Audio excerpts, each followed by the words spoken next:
ಧ್ಯಾನ ಅಥವಾ ಮೆಡಿಟೇಷನ್ ಮಾಡುವುದರಿಂದ ವಿಶ್ವಶಕ್ತಿ ಅಥವಾ ಕಾಸ್ಮಿಕ್ ಎನರ್ಜಿ ನಮ್ಮಲ್ಲಿಗೆ ಪ್ರವೇಶಿಸಿ ನಮ್ಮಲ್ಲಿರುವ ಎಲ್ಲ ಕಣಗಳನ್ನು ಉತ್ತೇಜಿಸುತ್ತೆ.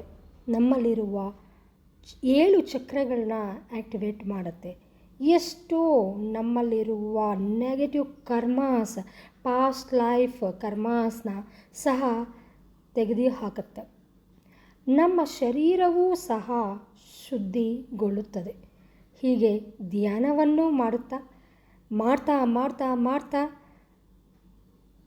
ಹೈ ವೈಬ್ರೇಷನ್ಸ್ಗೆ, ಹೈ ಎನರ್ಜೀಸ್ಗೆ, ಹೈ ಫ್ರೀಕ್ವೆನ್ಸಿಗೆ ಅಲೈನ್ ಹೋದಾಗ ನಾವು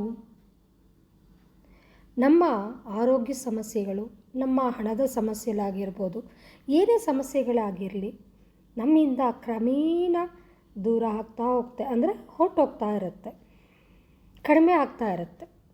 ಏನೇ ಸಮಸ್ಯೆ ಆಗಿರಲಿ ನಮ್ಮಿಂದ ದೂರವಾಗುತ್ತೆ. ಕರ್ಮದಿಂದ ವಿಮುಕ್ತಿನೂ ಆಗುತ್ತೆ, ಪರಿಪೂರ್ಣ ಜೀವನವೂ ಸಿಗತ್ತೆ ಫ್ರೆಂಡ್ಸ್.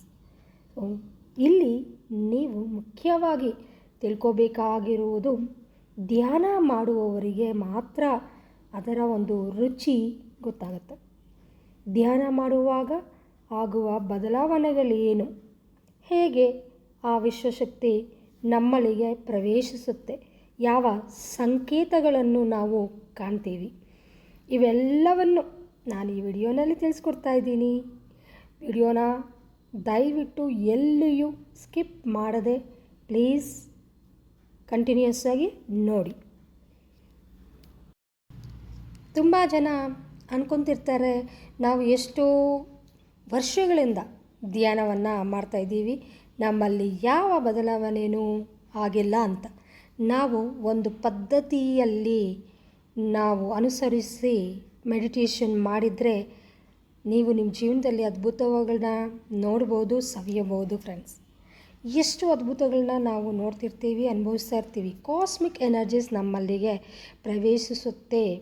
ಆ ವಿಶ್ವಶಕ್ತಿ ನಿಮ್ಮಲ್ಲಿಗೆ ಪ್ರವೇಶವಾಗುವಾಗ ಎಷ್ಟೋ ಸಂಕೇತಗಳನ್ನ ನಿಮಗೆ ಎದುರಾಗುತ್ತೆ. ಹೊಸದಾಗಿ ನೀವೇನಾದರೂ ಮೆಡಿಟೇಷನ್ ಮಾಡ್ತಾಯಿದ್ದೀರಾ ಅನ್ನುವಾಗ ನಿಮಗೆ ಕಾಣಿಸುವ ಸಂಕೇತಗಳು ಏನಪ್ಪ ಅಂದರೆ, ತಲೆ ಭಾರ ಅನಿಸುತ್ತೆ, ಕುತ್ತಿಗೆ ಭಾರ ಅನಿಸುತ್ತೆ, ಕೈಕಾಲುಗಳು ಭಾರ, ಜೋಮಾಗಿ, ಏನೋ ಲೇಸಿನೆಸ್ ಆಗಿ ಫೀಲ್ ಆಗ್ತಾ ಇರ್ತೀರ. ಆದರೆ ಅದು ನೀವು ಕೆಟ್ಟದ್ದು ಅಂತ ಫೀಲ್ ಆಗ್ತೀರಾ. ಇಲ್ಲಿ ಏನಪ್ಪ ಅಂದರೆ, ವಿಶ್ವಶಕ್ತಿ ನಿಮ್ಮಲ್ಲಿಗೆ ಪ್ರವೇಶವಾಗ್ತಾ ಇರುವಾಗ ಈ ಒಂದು ಸಂಕೇತಗಳು ನಿಮ್ಮಲ್ಲಿ ಕಾಣುತ್ತೆ ಅನ್ನೋದು ಎಷ್ಟೋ ಜನರಿಗೆ ಗೊತ್ತಿಲ್ಲ. ತಿಳ್ಕೊಳ್ಳಿ, ಈ ಸಂಕೇತಗಳು ನಿಮಗೆ ಬರ್ತಿದೆ ಇನಿಷಿಯಲ್ ಸ್ಟೇಜಲ್ಲಿ ಅಂದರೆ definitely cosmic energies R entering your body ಅಂತ ಅರ್ಥ. So first point. Second point ಬಂದು ಮೇನ್ಲಿ ತುಂಬ ಜನರಿಗೆ ಕನ್ಫ್ಯೂಷನ್ ಹೇಗಪ್ಪ ಇರುತ್ತೆ, ಹೇಗೆ ಮೆಡಿಟೇಷನ್ ಮಾಡಬೇಕು, ಯಾವ ರೀತಿ ಕುತ್ಕೋಬೇಕು, ಯಾವ ಮುದ್ರೆನ ಹಾಕ್ಕೋಬೇಕು, ಯಾವ ಆಸನದಲ್ಲಿ ನಾನು ಕುತ್ಕೋಬೇಕಾಗತ್ತೆ, ಗೋಡೆಗೆ ಹೊರ್ಕೋಬೋದಾ, ಸಪೋರ್ಟ್ ತೊಗೋಬೋದಾ, ಚೇರ್ ಮೇಲೆ ಕುತ್ಕೋಬೋದು, ಹಲವಾರು ಮೆಡಿಟೇಷನ್ ಮಾಡುವಾಗ ನಿಮಗೆ ಕನ್ಫ್ಯೂಷನ್ ಇದ್ದೇ ಇರುತ್ತೆ. ಇವೆಲ್ಲ ಪಕ್ಕಕ್ಕಿಟ್ಟು ನಿಮಗೆ ಯಾವ ಆಸನದಲ್ಲಿ ಕುತ್ಕೊಳಕ್ಕೆ ಆಗುತ್ತೋ, ಮುಖ್ಯವಾಗಿ ಸುಖಾಸನ ಇಸ್ ದ ಬೆಸ್ಟ್ ಥಿಂಗ್. ಸುಖಾಸನದಲ್ಲಿ ಕುತ್ಕೊಂಡು ಕೈ ಬೆರಳುಗಳನ್ನ ಇಂಟರ್ಲಾಕ್ ಮಾಡಿ ನಿಮ್ಮ ತೊಡೆಗಳ ಮಧ್ಯದಲ್ಲಿ ಇಟ್ಕೊಂಡು ಜಸ್ಟ್ ಪ್ರಶಾಂತವಾಗಿ ಕುತ್ಕೊಂಡು ನಿಮ್ಮ ಒಂದು ಉಸಿರಾಟನ ಗಮನಿಸ್ತಾ ಹೋದರೆ ಸಾಕು ಫ್ರೆಂಡ್ಸ್. ಅದೇ ಮೆಡಿಟೇಷನ್, ಈ ಒಂದು ಸುಖಾಸನ ಬೆಸ್ಟ್ ಅಂತ ಹೇಳ್ತೀನಿ. ಸೊ ಮೆಡಿಟೇಷನ್ನ ನೀವು ಮಾಡ್ತಾ ಅಪಾರವಾದ ಶಕ್ತಿ ಧ್ಯಾನದಲ್ಲಿ ಪ್ರವೇಶಿಸುತ್ತೆ. ಆಗ ಯಾವ ಒತ್ತಡೆ, ಟೆನ್ಷನ್ಸ್ ಏನೂ ಇರೋದಿಲ್ಲ. ಪ್ರೆಷರ್ ಅನ್ನೋದೇ ನಿಮ್ಮ ಜೀವನದಲ್ಲಿ, ನಿಮ್ಮ ಮೈಂಡಲ್ಲಿ ಇರೋದಿಲ್ಲ. ಅಷ್ಟು free, calm, peace of mind ನಿಮಗೆ ಬರುತ್ತೆ. ಇದು ಒಂದು ಸಂಕೇತ. ಎಷ್ಟೊತ್ತಾದರೂ ಧ್ಯಾನ ಮಾಡುವ ಸಾಮರ್ಥ್ಯ ನಿಮಗೆ ಬರುತ್ತೆ. ಇದರ ಅರ್ಥ ವಿಶ್ವಶಕ್ತಿ ನಿಮ್ಮ ಬ್ರಹ್ಮರಂಧ್ರದಿಂದ, ಬ್ಯಾಕ್ ಬೋನಿಂದ ಸುಷುಮ್ನ ನಾಡಿ ತಲುಪಿ ಅಪಾರವಾಗಿ ಪ್ರವೇಶಿಸುತ್ತದೆ ಎಂದು ಅರ್ಥ. ಸೊ ನಿಮ್ಮ ಒಂದು ಬ್ರಹ್ಮರಂಧ್ರದಿಂದ ಬ್ಯಾಕ್ ಬೋನಿಂದ ಹಿಡಿದು ನಿಮ್ಮ ಸುಷುಮ್ನ ನಾಡಿನ ತಲುಪತ್ತೆ. ಅದು ಆ ಕಾಸ್ಮಿಕ್ ಎನರ್ಜೀಸ್. ಆಗ ಈ ಸಂಕೇತಗಳು ಅಪಾರವಾದ ಅದ್ಭುತಗಳನ್ನ ನೀವು ನೋಡ್ತೀರಾ. ನಿಮಗೇನು ಟೆನ್ಷನ್ ಫ್ರೀ ಆಗುತ್ತೆ, ಫುಲ್ ಹ್ಯಾಪಿಯಾಗಿ ಫೀಲ್ ಆಗ್ತಾ ಇರ್ತೀರಾ. ಇನ್ನೊಂದು ಪಾಯಿಂಟ್, ಸ್ಟಾರ್ಟಿಂಗ್ ಸ್ಟೇಜ್ನಲ್ಲಿ ಮೆಡಿಟೇಷನ್ ಮಾಡುವಾಗ ಉಸಿರಾಟನ ಗಮನಿಸಬೇಕು, ಫೋಕಸ್ ಮಾಡಬೇಕು. ಏನಾದರೂ ಒಂದ್ರ ಮೇಲೆ ಮಾತ್ರ ಫೋಕಸ್ ಮಾಡಿ, ಅದು ಥರ್ಡ್ ಐ ಮೇಲೆ ಫೋಕಸ್ ಮಾಡಿ ಅಂತ ಹೇಳ್ತಾರೆ, ಅಥವಾ ಯಾವುದೋ ಒಂದು ಆಬ್ಜೆಕ್ಟ್ ಮೇಲೆ ಫೋಕಸ್ ಮಾಡಿ ಅಂತ ಹೇಳ್ತಾರೆ. ಯಾವುದಾದ್ರೂ ಒಂದು ಅಫರ್ಮೇಷನ್ ಮಾತ್ರ ಕೇಳಿಸ್ಕೊಳ್ಳಿ ಅಂತ ಹೇಳ್ತಾರೆ. ಇದು ಸ್ವಲ್ಪ ಕಷ್ಟ ಆಗ್ಬೋದು ಸ್ಟಾರ್ಟಿಂಗ್ನಲ್ಲಿ. ಆದರೆ ನೀವು ಮಾಡ್ತಾ ಮಾಡ್ತಾ ಏನಾಗುತ್ತೆ, ಆ ಉಸಿರಾಟನ ನೀವು ನಿಮ್ಮ ಹತೋಟಿಯಲ್ಲಿ ಇಟ್ಕೋಬೋದು. ನೀವು ಈಸಿಯಾಗಿ ಆ ಉಸಿರಿನ ಮೇಲೆ ಗಮನ ಕೊಡ್ಬೋದು, ಫೋಕಸ್ ಮಾಡ್ಬೋದು.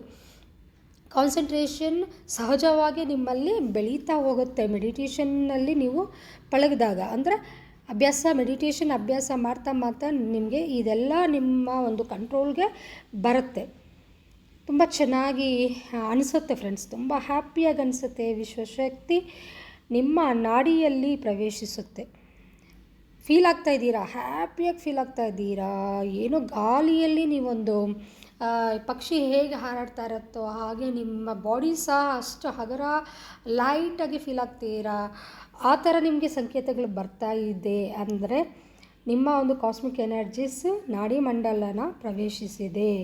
ಉಸಿರಾಟ ಕೂಡ ನಿಮಗೆ ನಿಮ್ಮ ಒಂದು ಹತೋಟಿಗೆ ಬರ್ತಾ ಇದೆ ಅಂದರೆ ಡೆಫಿನೆಟಾಗಿ ಕಾಸ್ಮಿಕ್ ಎನರ್ಜೀಸ್ ನಿಮ್ಮ ಬಾಡಿಯಲ್ಲಿ ಎಂಟರ್ ಆಗಿದೆ ಅಂತ ಅರ್ಥ. ಅಂದರೆ ವಿಶ್ವಶಕ್ತಿಗೆ ಕನೆಕ್ಟ್ ಆಗಿದ್ದೀರಾ ಅಂತ ಅಷ್ಟೇ, ಈಸಿಯಾಗಿ ಅರ್ಥ ಮಾಡ್ಕೊಳ್ಳಿ. ನಿಮ್ಮ ಆಲೋಚನೆಗಳು ಕ್ರಮೇಣ ಕಮ್ಮಿ ಆಗ್ತಾ ಇರುತ್ತೆ. ವಿಶ್ವಶಕ್ತಿ ನಿಮ್ಮಲ್ಲಿ ಪ್ರವೇಶಿಸವಾಗಿದ್ದಾಗ ಕಾಸ್ಮಿಕ್ ಎನರ್ಜೀಸ್ ಇನ್ಕ್ರೀಸ್ ಆಗ್ತಾ ಹೋಗುತ್ತೆ. ನೆಗೆಟಿವ್ ಥಾಟ್ಸ್ ಏನಿರುತ್ತೆ, ನೆಗೆಟಿವ್ ಆಲೋಚನೆಗಳು ಕಮ್ಮಿ ಆಗ್ತಾ ಇರುತ್ತೆ. ಕಾಸ್ಮಿಕ್ ಎನರ್ಜೀಸ್ ನಿಮ್ಮಲ್ಲಿಗೆ ಪ್ರವೇಶವಾದಾಗ ನಿಮ್ಮ ಹೃದಯ ಏನೂ ತಿಳಿಯದ ಸಂತೋಷ, ಅದ್ಭುತ, ಮನಸ್ಸು ಹಗುರ ಅನಿಸುತ್ತೆ, ಬಾಡಿ ಎಲ್ಲ ಫ್ರೀ ಅನಿಸುತ್ತೆ. ನಿಮ್ಮ ಆರೋಗ್ಯ ಸಮಸ್ಯೆಗಳು ಕಮ್ಮಿ ಆಗ್ತಾ ಹೋಗುತ್ತೆ. ಹವರ್ಸ್ ಟುಗೆದರ್ ನೀವು ಮೆಡಿಟೇಷನ್ ಮಾಡಿದ್ರು, ಅಯ್ಯೋ ಆಫ್ಟರ್ ಆಲ್ ನಾನು 5 ಮಿನಿಟ್ಸ್ ಮಾಡಿದ್ನ, 10 ಮಿನಿಟ್ಸ್ ಮಾಡಿದ್ರ ಅನ್ನೋ ಒಂದು ಫೀಲಿಂಗ್ಸ್ ನಿಮಗೆ ಬರುತ್ತೆ. ಆ್ಯಂಡ್ ಅಷ್ಟೇ ಅಲ್ಲ ಫ್ರೆಂಡ್ಸ್, ನೀವು ಶೂನ್ಯ ಸ್ಥಿತಿಗೆ ತಲುಪುತ್ತೀರಾ. ಶೂನ್ಯ ಸ್ಥಿತಿ ಅಂದರೆ ಥಾಟ್ಲೆಸ್ ಮೈಂಡ್ಗೆ ನೀವು ಈಸಿಯಾಗಿ ತಲುಪ್ತೀರಾ. ಅದು ಮೆಡಿಟೇಷನ್ ಪ್ರಾಕ್ಟೀಸ್ ಮಾಡ್ತಾನೆ ಈ ಸಂಕೇತಗಳು ನಿಮ್ಮಲ್ಲಿ ಬರುತ್ತೆ. ಯಾವಾಗ ವಿಶ್ವಶಕ್ತಿ ಅಪಾರವಾಗಿ ನಿಮ್ಮಲ್ಲಿ ಪ್ರವೇಶವಾಗುತ್ತೋ ಈ ಸ್ಥಿತಿ ಈಸಿಯಾಗಿ ತಲುಪ್ತೀರ. ಧ್ಯಾನ ಸಾಧನೆ ಮಾಡಿದವರಿಗೆ ಟೆಂಪಲ್ಸ್ ಅಥವಾ ಯಾರಾದರೂ ಸ್ಪಿರಿಚುವಲ್ ಪರ್ಸನ್ಸು ನಿಮಗೆ ಎದುರಾದಾಗ ನಿಮ್ಮ ಒಂದು ಕಣ್ಣಿನ ಈ ಐಬ್ರೋಸ್ ಮಧ್ಯದಲ್ಲಿ ಬ್ರೂ ಸ್ಥಾನ ಇದೆಯಲ್ಲ, ಆ ಒಂದು ಸ್ಥಾನದಲ್ಲಿ ಏನೋ ಒಂದು ಹೊಡೆತ ಸ್ವಲ್ಪ ಮೂಮೆಂಟ್ಸ್ ಅನ್ನೋದು ಕಾಣುತ್ತೆ ಅಂತ ಹೇಳ್ತಾರೆ. ಸೊ ಈ ಥರ ಏನಾದರೂ ನಿಮಗೆ ಸಂಕೇತಗಳು ಕಾಣಿಸ್ತಾ ಇದೆ ಅಂದರೆ ವಿಶ್ವಶಕ್ತಿಗೆ ನೀವು ಕನೆಕ್ಟ್ ಆಗಿದ್ದೀರಾ. ವಿಶ್ವದ ಕಾಸ್ಮಿಕ್ ಎನರ್ಜೀಸ್ ನಿಮ್ಮ ಒಂದು ಬಾಡಿಯಲ್ಲಿ ಎಂಟರ್ ಆಗಿದೆ ಅಂತ ಅರ್ಥ ಮಾಡ್ಕೊಳ್ಳಿ. ಹ್ಯಾಪಿಯಾಗಿರಿ. ಇಷ್ಟೇ ಅಲ್ಲ, ಬಾಡಿಯಲ್ಲಿ ಕೂಡ ಚೇಂಜಸ್ ಆಗುತ್ತೆ ಫ್ರೆಂಡ್ಸ್. ಫಿಸಿಕಲ್ ಬಾಡಿಯಲ್ಲಿ ಕೂಡ ಕೆಲವೊಂದು ಚೇಂಜಸ್ ಅಂದರೆ ಫೇಸ್ ಗ್ಲೋ ಆಗೋದು, ತುಂಬ ಬ್ಯೂಟಿಫುಲ್ಲಾಗಿ ಕಾಣಿಸ್ತಾ ಇರ್ತೀರ, ಮೈಂಡ್ ಕಾಮ್ ಆಗಿರುತ್ತೆ, ಬಾಡಿಯಲ್ಲಿ ಹೀಟ್ ಪ್ರೊಡ್ಯೂಸ್ ಆಗ್ತಾ ಇರುತ್ತೆ, ವೆಯ್ಟ್ ಏನು ಬಾಡಿ ಹಗುರ ಅಂದರೆ ವೆಯ್ಟ್ಲೆಸ್ ಆಗಿ ಫೀಲ್ ಆಗ್ತಾ ಇರ್ತೀರ ಬಾಡಿನ. ಸೊ ಈ ಥರ 6 ಸೆನ್ಸ್, ಮೇಯ್ನ್ಲಿ 6 ಸೆನ್ಸ್ ತುಂಬ ತುಂಬ ತುಂಬ ಅಪಾರವಾಗಿ ನಿಮ್ಮಲ್ಲಿ ಇರುತ್ತೆ, ಹೆಚ್ಚಾಗ್ತಾ ಹೋಗುತ್ತೆ. ಹೀಗೆ ಎಷ್ಟೋ ಚೇಂಜಸ್ನ ನೀವು ನೋಡ್ತೀರಾ, ಅನುಭವಿಸ್ತಿರ್ತೀರ. ಈ ಎಲ್ಲ ಸಂಕೇತಗಳು ನಿಮಗೆ ಅನುಭವ ಆಗ್ತಿದೆ ಅಂದರೆ ವಿಶ್ವಶಕ್ತಿ ನಿಮ್ಮಲ್ಲಿ ಪ್ರವೇಶಿಸಿದೆ ಅಂತ ಅರ್ಥ ಮಾಡ್ಕೊಳ್ಳಿ. ಈ ವಿಶ್ವಕ್ಕೆ ಅಥವಾ ವಿಶ್ವಶಕ್ತಿಗೆ ನೀವು ಕನೆಕ್ಟ್ ಆಗಿದ್ದೀರಾ ಅಂತ ಅರ್ಥ ಮಾಡಿಕೊಂಡು ನಿಮ್ಗೇನು ಬೇಕು ಕೋರಿಕೆಗಳನ್ನ ನೀವು ಕೇಳೋಕ್ಕೆ ಸ್ಟಾರ್ಟ್ ಮಾಡ್ಕೋಬೋದು. ಇನ್ನೂ ಈ ರೀತಿ ಮೆಡಿಟೇಷನ್ಸ್ ಬಗ್ಗೆ ಹಲವಾರು ಕನ್ಫ್ಯೂಷನ್ಸ್ ಇದೆ. ಮೆಡಿಟೇಷನ್ ಹೇಗೆ ಮಾಡಬೇಕು, ಯಾವ ಮುದ್ರೆನ ಹಾಕ್ಕೋಬೇಕು, ಮೆಡಿಟೇಷನ್ ಬಗ್ಗೆ ಮಾಹಿತಿ ಬೇಕು. ಮನಿ ಮೆಡಿಟೇಷನ್ಸು ನಾನು ಅಟೆಂಡ್ ಆಗಬೇಕು, ಮನಿ ಮೆಡಿಟೇಷನ್ಸ್ನ ನಾನು ಕಲ್ತ್ಕೋಬೇಕು. ಮನಿ ಮೆಡಿಟೇಷನ್ಸ್ನ ಕಲ್ತ್ಕೊಂಡು ಮನಿನ ಅಟ್ರಾಕ್ಟ್ ಮಾಡ್ಕೋಬೇಕು ಅಂದ್ಕೊಂಡವರು ಕೆಳಗಡೆ ಕೊಟ್ಟಿರುವ ನಂಬರ್ಗೆ ಕಾಂಟ್ಯಾಕ್ಟ್ ಮಾಡಿ ನೀವು ಸಹ ಮನಿ ಮೆಡಿಟೇಷನ್ನ ಮಾಡ್ಬೋದು. Thank you. Love you all. Bye-bye.